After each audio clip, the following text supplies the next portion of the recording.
Le rapport du Fact-Finding Committee sur l'affaire rafteuse déposé sur la table du Conseil des ministres aujourd'hui. Ce comité, présidé par la Master Registrar Shamim Ahmed Lelou, a recommandé la révision de toutes les procédures en ce qu'il s'agit de l'importation et l'abattage de bétail à Maurice et la construction d'un laboratoire à Rodrigue. Un comité sera mis sur pied pour appliquer ces recommandations. L'ancien directeur de l'ICAC, Lachmi Parsa Bejaeb, désigné par le Conseil des ministres pour mener une enquête sur l'affaire Vijaya Sampath.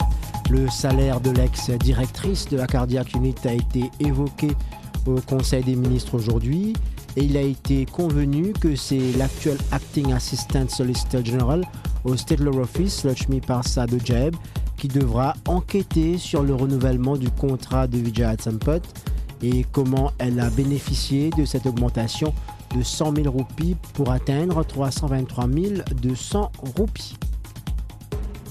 Le leader de l'opposition demande la publication du contrat de Vijaya Sampath. Xavier Luc Duval soutient que le ministre de la Santé, Anna Rosnou, n'a pas dit toute la vérité sur les salaires de l'ex-directrice du Cardiac Center.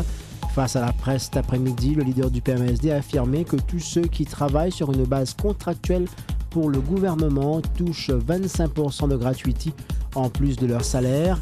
Ainsi, dit-il, le salaire de Vijaya Sampath ne s'élèverait pas à 323 000 roupies, mais devait dépasser les 400 000 roupies. Le bureau politique du mouvement libérateur se réunira ce lundi 3 avril, c'est ce qu'a indiqué le ministre Eddy Boissaison, qui est également secrétaire du ML. À la sortie du Conseil des ministres cet après-midi, il n'a toutefois pas voulu commenter le désaccord Gayan-Eusnou, deux de ses collègues de parti. Le ministre Anil Gayan a lui aussi refusé de répondre aux questions de la presse après la réunion, alors que le Deputy Prime Minister et leader du ML, Ivan Kolen-Davelou, a simplement déclaré que l'entente était formidable au Conseil des ministres. Et puis à Rodrigue, CH Clair a présenté son premier budget depuis les dernières élections régionales. Il annonce la création de 950 nouveaux emplois d'ici 2018. Le chef commissaire de Rodrigue s'est aussi appesanti sur la distribution d'eau. Des fontaines publiques seront installées dans une quinzaine de villages à travers le pays. Autre annonce de CH Clair, le fret sur l'importation des autobus sera subventionné à hauteur de 50%.